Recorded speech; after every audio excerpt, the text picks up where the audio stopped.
किसी ने सूरज से पूछा, हे सूर्यदेव, आप में जो चमक है कहाँ से आई है?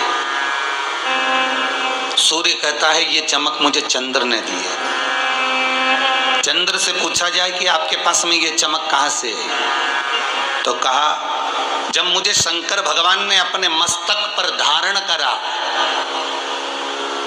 अपनी जटाओं की शोभा बढ़ाने के लिए मुझे मस्तक पर जब बिछाया, जब मुझे विराजमान करा, जब बिठाया गया, बस उस शंकर की जटा में जो गंगा विराज रही है, उस गंगा की धार की चमक चंद्र कहता है मुझ में आ जाती है, और वो चमक मुझे सूर्य को देना पड़ती है। कभी मुझ में चमक कम होती है तो सूर्य मुझे प्रदान कर देता है, सूर्य मुझे दे देता।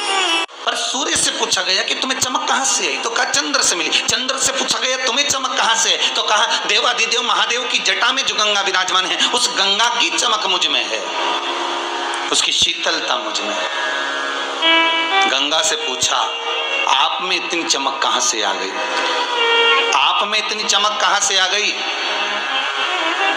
गंगा कहती है ये चमक अगर मुझे मिली है तो देवाधिदेव महादेव के पास से प्राप्त हुई है।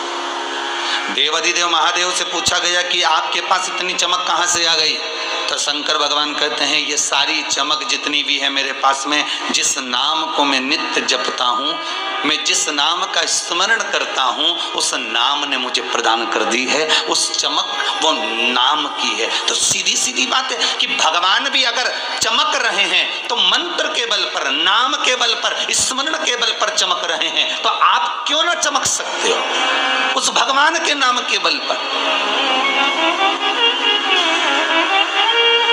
उस भगवान के स्मरण के बल पर क्यों नहीं चमकोगे?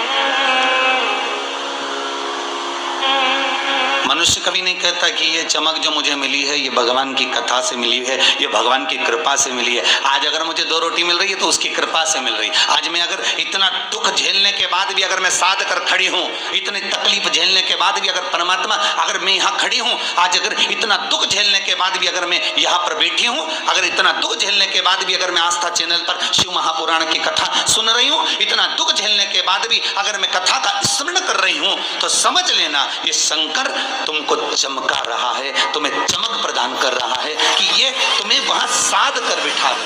जी हाँ भक्तों, मंत्रों में इतनी ताकत होती है कि आपको परमात्मा से भी मिला सकता है। तो आप हमेशा मंत्र जाप करते रहिए। हर हर महादेव।